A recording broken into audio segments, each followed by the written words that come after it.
Wow! এত সুন্দর tasty লোভনীয় একটা খাবার চোখের সামনে থাকলে কার না জিভে জল আসবে গাইস। সো কেমন আছো তোমরা সবাই? আশা করি ভালো আছো। আমিও কিন্তু ভালো আছি। সেজন্যই আজকে তোমাদের সাথে এত সুন্দর একটা রেসিপি শেয়ার করতে চলে আসছি। সো আমি কিন্তু আজকে এই রেসিপির নামটা বলবো না যে আসলে আমি কি রান্না করেছি। তো তোমরা আমার কমেন্টে এসে বলবা যে আসলে খাবারটার নাম কি। আর এই খাবারটা খাবো আমি, এত টেস্টি একটা খাবার, তার সঙ্গে সালাদ হবে না, এটা কি কখনো হতে পারে? সো আমি আমার সিস্টেমে সালাদটা করে নিয়েছি, এভাবে তোমরাও করে নিতে পারো, এতে করে অনেক টেস্ট লাগে কিন্তু এইভাবে সালাদটা করলে। তো সর্বপ্রথমেই আমি নিয়ে নিয়েছি এখানে বাসমতি রাইস 1 কেজির একটা প্যাকেট। এখান থেকে আমি হাফ কেজি মতো নিয়ে নেব, কারণ আমার লোক সংখ্যা কম আছে, তাই আমি হাফ কেজি মতো চাল সুন্দর করে 4 থেকে 5 বার পরিষ্কার জল দিয়ে বেসিন থেকে ধুয়ে নিয়ে আসছি। এনে এবার এটাকে আমি পরিষ্কার জল দিয়ে ভিজিয়ে রাখবো কমসে কম আধা ঘন্টা কি তার একটু বেশি। এবার এই চালটা ধুয়ে রাখার কাজ শেষ।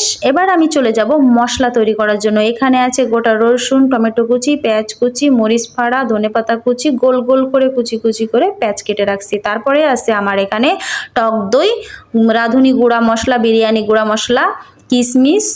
তারপরে এই হচ্ছে আজকে আমার পুরো রেসিপি রান্না করার যে সরঞ্জামগুলো। আমি বাজার থেকে কেজির একটা ব্রয়লার মুরগি কিনে আনছি, সেটাকে সুন্দর করে কাট করে নিয়েছি, বড় বড় আকারে পিস দিয়েছি। আর পিসগুলো এত সুন্দরভাবে আমি ক্লিন করে নিয়েছি যে দেখো কোনো ময়লা দেখা যাচ্ছে না এতে। তো গাইস, এভাবে সুন্দর করে পরিষ্কার পরিচ্ছন্নভাবে সব কিছু করে নিতে হবে। তারপর আমি এই মাংসটা মশলা দিয়ে মাখাবো। এখন তার জন্য আমার বড় একটা পাত্র লাগবে, বাট আমার কাছে নাই বলে আমি কড়ার ভিতরেই মাখানোটা কমফোর্টেবল মনে করলাম।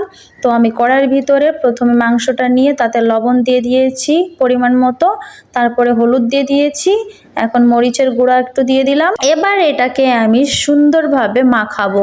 এমনভাবে মাখাতে হবে যে প্রত্যেকটা মাংসর পিসের ভিতরে মশলাগুলো যেন ঢুকে যায়, আর সুন্দরভাবে ভাজতে গেলে কালারটাও আসে। তো গাইজ, আমি আমার প্রসেসিংটা শুরু করে দিয়েছি। আমার মতো এভাবে করে তোমরা মাংসটাকে মাখিয়ে নিবে, এক একটা করে পিসের ভিতরে যাতে যায় সেভাবে তোমরা সুন্দর করে মাখিয়ে নিবে। তো গাইস, আজকে আমার অনেক ভালো লাগতেছে যে আমি এত সুন্দরভাবে একটা ভিডিও বানাচ্ছি, তাতে করে আমার বান্ধবী হেল্প করছে। তো এরপরে চলে যাব একটা কড়াইতে তেল গরম করতে। এখানে তেলটা আমার গরম হয়ে গিয়েছে, এর ভিতরে আমি এক এক পিস করে মাংস দিয়ে দেব, যাতে করে সুন্দরভাবে ভাজতে সুবিধা হয়।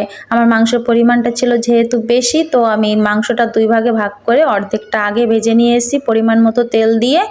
এবার এই মাংসর এক পাশ হয়ে গেছে, আমি এটা উল্টাই দিব, উল্টে দিয়ে আর এক পাশ সুন্দরভাবে ভেজে নেব। কিন্তু মনে রাখতে হবে এটা বেশি ভাজা যাবে না, অল্প ভাজতে হবে, কারণ বেশি ভাজা হয়ে গেলে আবার মাংসটা খেতে মজা লাগবে না।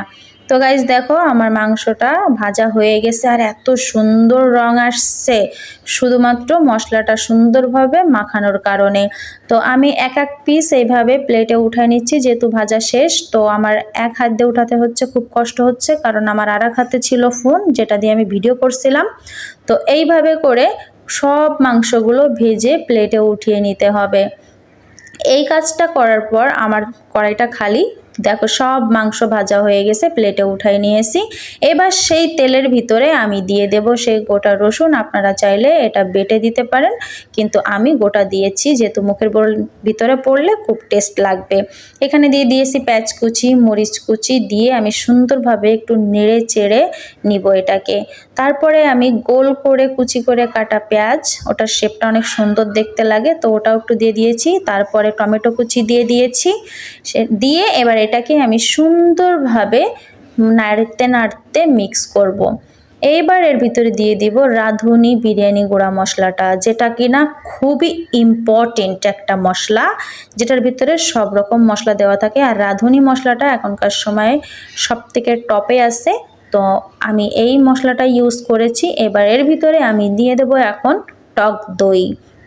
টক দইটা দেওয়ার পরে গাইজ এত সুন্দর কালার আসছে কি আর বলবো।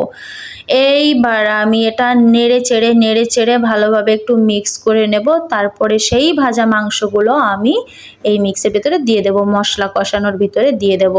দেওয়ার পরে এই মাংসটা খুব সুন্দর করে নেড়ে চেড়ে একটু কষানোর জন্য রেখে দেব কমসে কম 5 মিনিট। কারণ এই মাংসটা যত কষিয়ে নিতে পারবা এই মশলা দিয়ে তত টেস্ট হবে। তারপরে আমি দিয়ে দেব কুচি করা ধনেপাতা, যেটা আমি অনেক আগেই করে রাখছিলাম। এরপরে সেই ভিজিয়ে রাখা বাসমতি চাউল ওটা দিয়ে দেব। এর মধ্যে দিয়ে দেব আরও কিশমিশ, যেগুলো আমি ভিডিও শুরুতেই তোমাদের দেখিয়েছিলাম।